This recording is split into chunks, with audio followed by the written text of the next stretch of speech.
Hey everyone, it's Robin, RsIslandCrafts, and welcome to my studio. Today I'm going to show you how to make these tree blocks without using a pattern. Some people call it stack and whack, some people call it slice and sew. I'm just going to call it a forest of trees. Now while making these blocks, I noticed that whatever size you start with, if you start with a square, your finished block is going to be 1 inch smaller.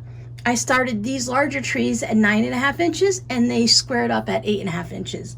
I used charm squares, which are 5 inches for the two up top, and yes, they turned out to be 4 inches. You can make your trees one at a time, or you can stack them and cut them in pairs of 2, or you can go all the way up to 6 if that is comfortable for you to use your rotary cutter and ruler. Sometimes 6 is a little too much for me. The fabric can shift a little bit. But I felt really comfortable doing 2 pieces at a time. And it was great because I have these 2 were stacked together like this, and I'll show you how to do a large block and a small block. What I thought was really fun about stacking them up, now I cut mine 2 at a time this time. It's very comfortable for me to cut 2 pieces of fabric at a time. Nothing shifts. I don't have any issues with it. But if you're comfortable cutting 4 pieces of fabric at a time, or 6 or 8, whatever works for you is fine. Or you can still just cut them 1 at a time. But by cutting these 2 at the same time, I ended up with reverse blocks. So this is the white that was come out from the center of here, and you can see this green was the one that came out from the center of there. Same thing with these little guys. You don't have to do this as Christmas trees. This works really good if you have layer cakes or charm squares, or if you just have random scraps of fabric. You can do it for kids and have it as be an I Spy quilt, or you can go ahead and stick with the Christmas winter type theme. The kids can use it as a matching game, or they can look for different types of fabrics based on what fabrics you used. So let's go ahead and get started and make some trees. So I have 2 pieces of fabric here that I cut to 9.5 inches. These were fat quarters, so my decision to use a 9.5 inch square simply came because that's the size ruler I had. So as I said, you can make these any size. It gets a little bit harder when you get below a 5 inch charm square, and you could make it a bit larger if you wanted, but somewhere in the middle, I think using layer cakes is really great, or maybe just sticking with something that is about 6.5 inches, and then you'll end up with a 5.5 inch square. Whatever is going to work for your project. You're just able to use a wide range of sizes.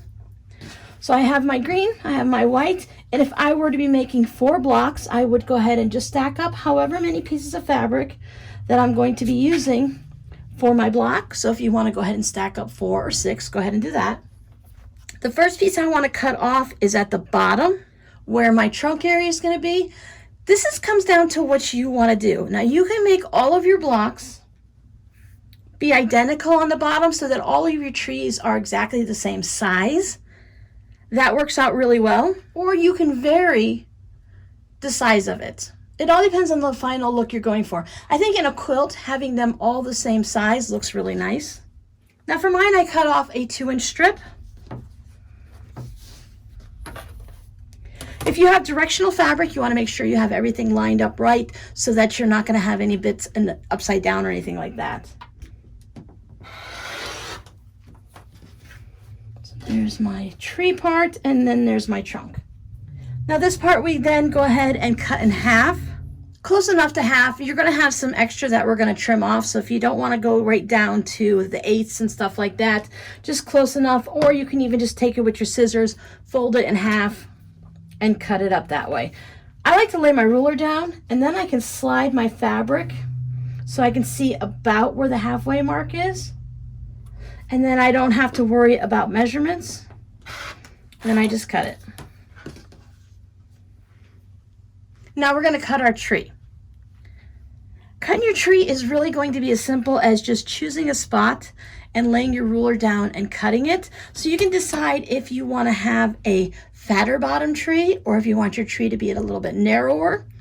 You can have them all exactly the same, or you can have them all different. If you want every tree to look the same, you want to make note of what measurements you use when you cut it.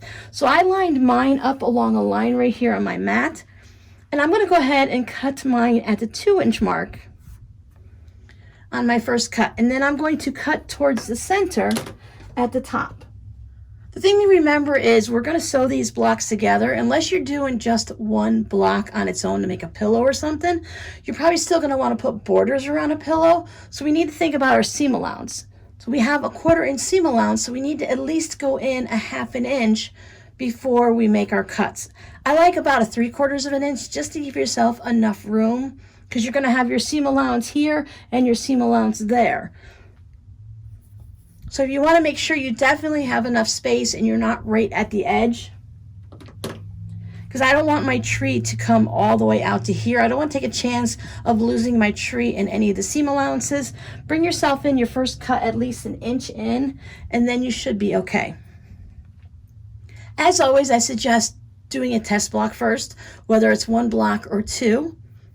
You can always turn your test block into something else, whether it goes into a tote bag or a zipper pouch or just as a mug rug or something like that. So before you cut all of your fabric and you stack it all up and you make a whack and realize you've got one of your measurements off or something like that, just do 1 block at a time first.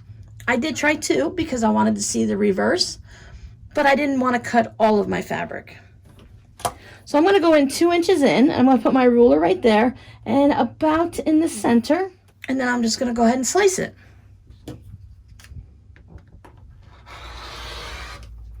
Slide this one out of the way. Now on this side, if you want, you can go 2 inches in again, and then you can have your tree that's going to be more of a similar size. Or you can go totally wonky. You can make a skinny tree.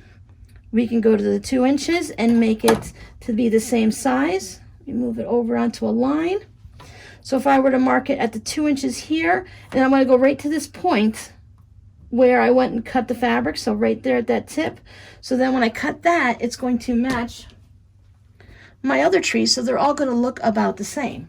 You could bring it down a little, so your tree is a little bit shorter. Now with my trees here, I have to be really careful about my 1/4 inch. Because I put my cut right up at the tip right here where I cut it off, that's going to give me a 1/2 inch up right there. So I have to be really careful with my 1/4 inch, and that's going to make my tree tip come all the way up to the tip of the block. But if we don't want to have to worry about that, we can still go to the 2 inch mark here, and I'll just bring it down a little. So I bring it down about a 1/2 inch to an inch, whatever you want. You can have a shorter tree. Because when you're on a tree farm, not all trees are the same size and same shape. So if we just bring it down a little, maybe we want it to be a little bit of a shorter tree.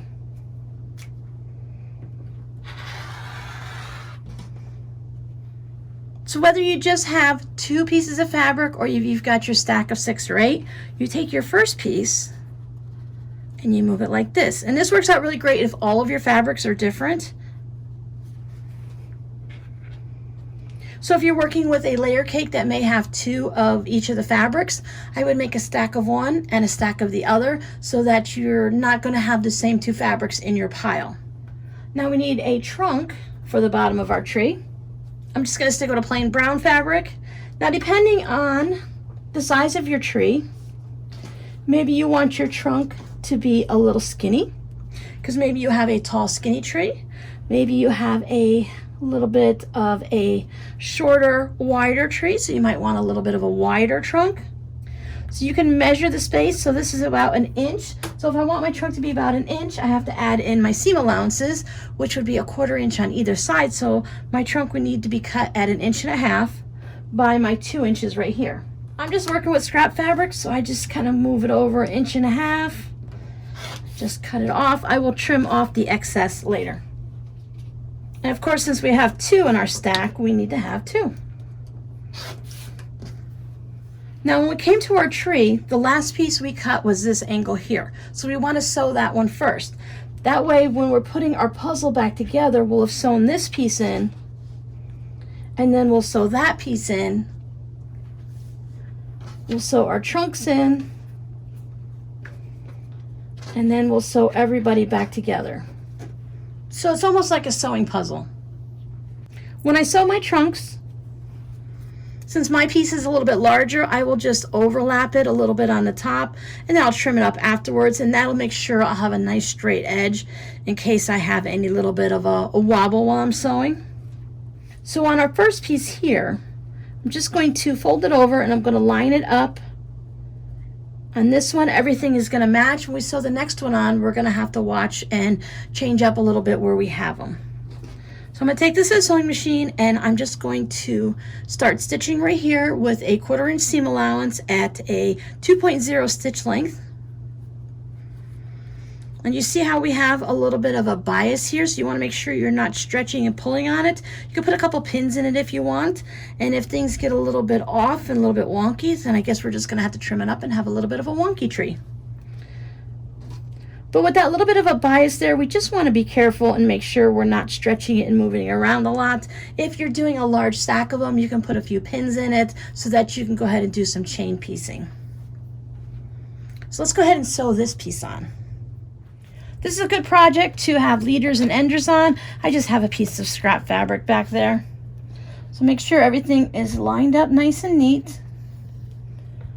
Now since we're going at a weird angle, it's going to be a little bit strange, but I just want to line this up with the right hand side of my presser foot. So I will be starting on the white portion. So if you have pins in it, just pull your pins out as you go. And if you're just doing it like me without pins, just go a little bit slow.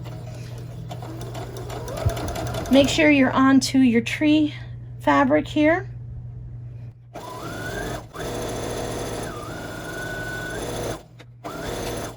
We'll take this over and we'll give it a nice press. Now if you prefer, you can go ahead and press your seams open. That is fine. Now we're going to take our other piece, making sure it's matching this outside background fabric.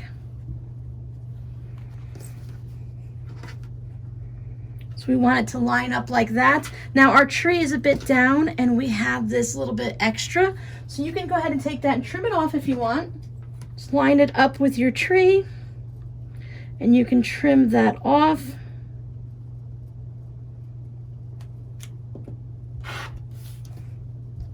Or if you want, you can just leave it on and leave it in the seam allowance. So when I did this one, if you see, if we line it up at the top, we have a little bit left over on the bottom. And if we line it up at the bottom, we've got a little bit left over at the top. So when I put this on,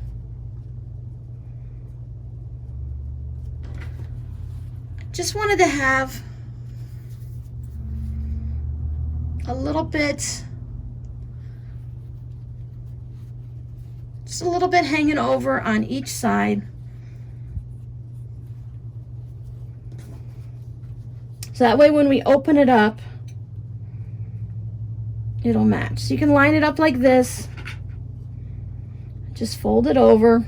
And because it's cut on that diagonal, you're gonna end up with having a little bit extra on each end. So we'll take it over to the sewing machine and I'm gonna stitch the same way as I did on the other piece. I'll just stitch straight down till I get to the end. So here is our tree. I pressed it all over to the side. So I'm going to go ahead and stitch this part on where I put my trunk in between these two pieces, stitch these two seams, and when I press it, I'm going to press it towards the trunk. There is my trunk, which will go on there. Now my white background fabric sticks down beyond the tree a little bit. You could just lay this across and sew, but I like to go ahead and trim everybody up now. I'm just going to line my ruler up with my tree.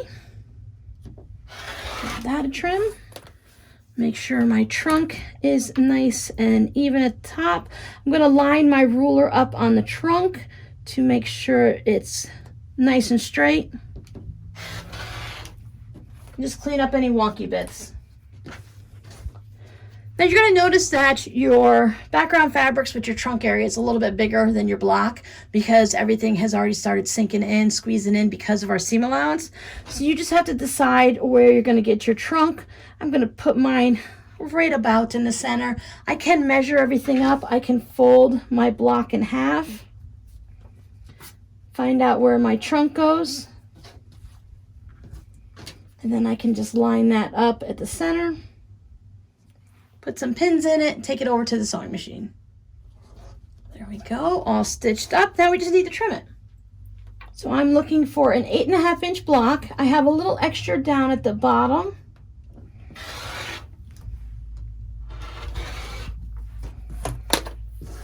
Just very little bit that we need to trim up. If your blocks come out smaller than 1 inch smaller than what you started with, then that's okay. Go with that number. Since you're going to be using all the blocks in your project, whatever size yours turns out is the perfect size. Sometimes our seam allowances aren't exactly dead on. So there it is. So I'm going to go ahead and sew up the other one so we can see them next to each other. So there are our two trees that are just swapped and opposite. When I was pressing mine, since I knew these came from the same fabrics, what I did is for anything with a light colored background is what I'm thinking if I'm going to make a quilt. I pressed those all down to the trunk, and then anything with a dark background I pressed up. Either way, this one just wanted to press down and this one wanted to press up, and that's going to help if you're going to put these right next to each other with no sashing so that your seams can nest and you don't have to worry about anything being too bulky. So you could put 4 together, either add a border around it or add some sashing to it and turn it into a pillow. Make many of them and turn them into a quilt, bed runner, tabletop, or placemats. You can really make anything you want out of these. And if you want to change up the size and make some of the smaller blocks, you can make a little mini wall hanging. So I hope you guys go out and make a forest of trees for yourself. I think if you are the type of person that likes to have maybe a pink Christmas tree, that these would be really fun if you made your trees in all different colors of a pink, or if your backgrounds were all pink and all your trees were whatever color you want, maybe a nice white, that would be fun. Really can go very creative with this. Your trees don't have to be all in the same size. You can always wonkify them and move them one way or the other. If you just want to go triangles, you can go ahead and just put the bottom on without putting any type of trunk. You don't even have to have trees, then you'll just have some triangles. Your code word for this week, of course, will have to be trees. So if you have any questions, please go ahead and leave them down below in the comments. Thank you for watching, and I'll see you guys next time. Bye!